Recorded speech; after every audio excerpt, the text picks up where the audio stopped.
I've launched at Larkman's Boatyard each spring for over 20 years. It's only possible to launch a deep draft boat here in the hour before a big spring tide. But despite high water in the Deben Bar being about 3/4 of an hour before high water at Woodbridge, it's always been possible to leave the river and to take the boat round to the Orwell on the day of the launch.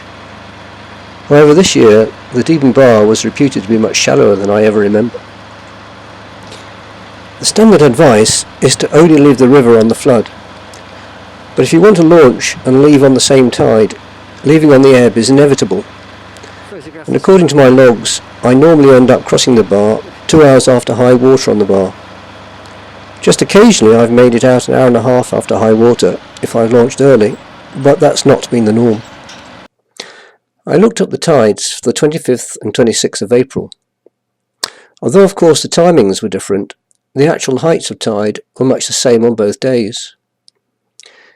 Using the graph in reeds for Walton-on-Naze and the second report corrections for the Deben Bar, I calculated the heights of tides to be as shown. Predicting the depth of water was a bit more problematic. The bar changed a lot through the course of 2016, and even more over the winter of 16-17. It was surveyed in March, but no chart lists were produced until just before I launched, whilst Trinity House considered whether to advise using the old channel or to switch to the swashway that has been opening up close to the Bawdsey shore. They've stuck with the old channel for the time being, although local fishing boats are already using the unbuoyed swashway. The Trinity House chart is clear on the location of the knolls and the buoys, but gives very little information on the depth of water on a yacht's track out. The Felixstowe Ferry Harbour Master, John White, has also produced a chartlet, and this gives more detailed information on depths. However, it says that the information was logged at low water on the 30th of March, but it does not indicate whether this was corrected to lowest astronomical tide. If it was not, then another 0.1 of a metre has to be deducted from the charted depths in order to calculate depths on the way out. The timing of high water on the bar is also not entirely clear. Local publications indicate that high water on the bar is 11 minutes before high water Harwich, giving 12:19 on the 26th of April. Reeds advises high water on the bar is high water Dover plus 25 minutes, giving 12:04. That 15 minutes discrepancy amounts to a potential further error of up to 0.2 metres at the 2-hour point either side of high water. There was also the problem of tidal surge to consider. High pressure was prevalent in the days preceding launch and could have lowered the tide, but strong northerlies had been blowing which would potentially increase the tidal depth. I decided that if I could make the bar by no more than 1.5 hours after high water, I would risk going out on the 25th, but any later and I would pick up a buoy and leave on the 26th. I arrived off the marina exactly at the predicted time of high water Woodbridge, but the strong northerly wind had obviously held up the tide, as it was at least 0.1 metre below predictions and still flooding quite strongly. By the time I got to Lotus Cut, there was no perceptible flow, and the minimum depth I noticed in the cut was 3 metres. For a while I thought I might make it to the bar by my deadline in 1.5 hours after high water, but by the time I got to Ramsholt it was clear I wouldn't quite make it, so I picked up a buoy.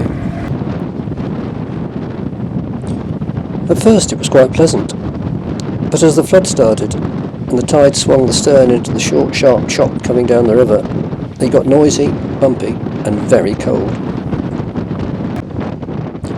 I was surprised this farm was irrigating, as the forecast for the next few days was heavy showers.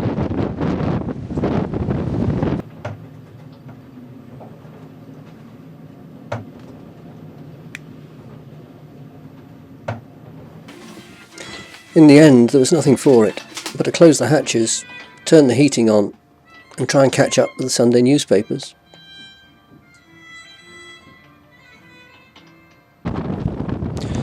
I had intended to cross the bar 1.5 hours before high water, but when the time came to drop mooring, there was clearly a heavy rain squall heading my way, so I stayed put for another half an hour. Eventually the rain cleared and I got underway in bright sunshine, heading for the ferry. Approaching the ferry, I saw this Hellberg Ressie making her way upriver. She was the only yacht I saw moving all day.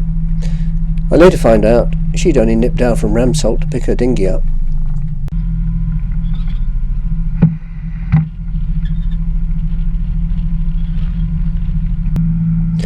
On the ebb, once you get to Felixstowe Ferry Sailing Club, you normally have about 4 knots of tide underneath you and 6 knots of boat speed, giving 8 to 10 knots of ground speed. Today, with 3.5 knots of tide against me, I only had 2.5 knots of ground speed, so I increased boat speed to 6.5 knots and still seemed to be crawling along.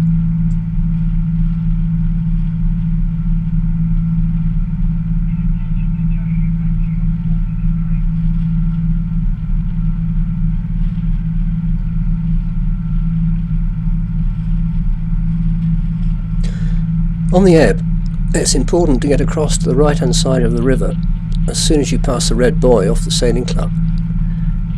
That is to ensure you don't get sucked onto the spit off the knolls just past the entrance to the swashway. On the flood, this is not quite so important, as the tide flooding through the swashway helps keep you clear.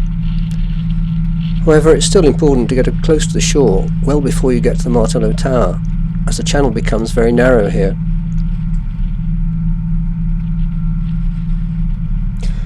Once past the entrance to the swashway, the rate of tide drops off considerably, and you begin to make much better progress. But still nothing compared to the rate you're going with the ebb.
I don't know whether this will show up on YouTube, but on the video you can just begin to see breakers appearing behind the hank of red rope, indicating I was probably not quite close enough to the shore at the moment.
In previous years, you would have done a sharp left turn at mid-knoll, the green buoy.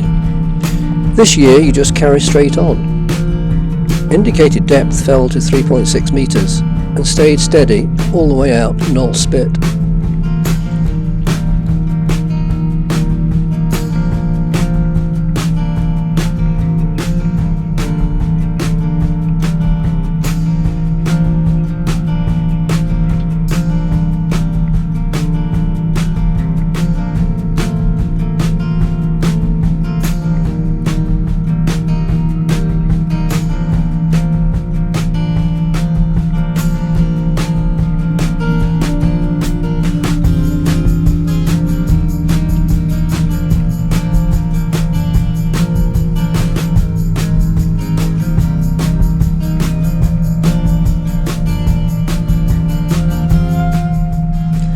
Just after passing Knoll Spit, the depth fell to 3.3 metres. I'd left the buoy about 2 boat lengths to starboard, which was probably a bit too much, but I was deliberately staying well up tide so that if it started getting shallow, I would know which way to turn. There's nothing worse than going straight up the middle of what you think is the channel, only to find it shallowing and having no idea which way to go. You'll see I made a slight jink to starboard, and the depth immediately rose to over 5 metres and stayed that way all the way to West Knoll, which I passed exactly 1 hour before high water. If you're heading south this year, there's no need to head towards the fairway buoy. You can just carry straight on the same course.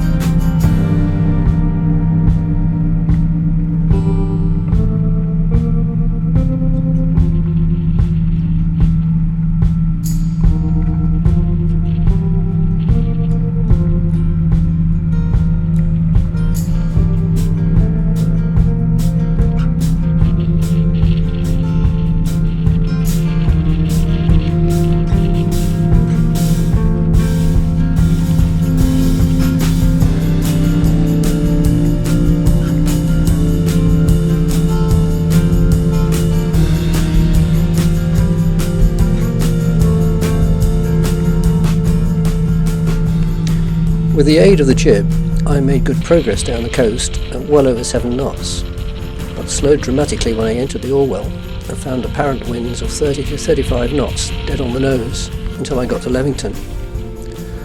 I made it all the way on the last of the flood and managed to get tied up before the next squall hit.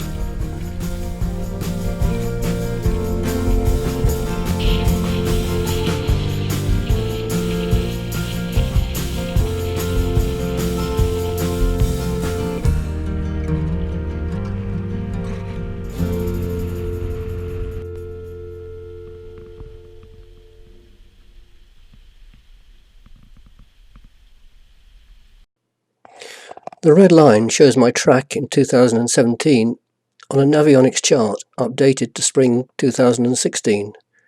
It gives an idea of how much things have changed over the course of a year. The depth I experienced between mid-knoll and Knoll Spit agreed precisely with my predictions.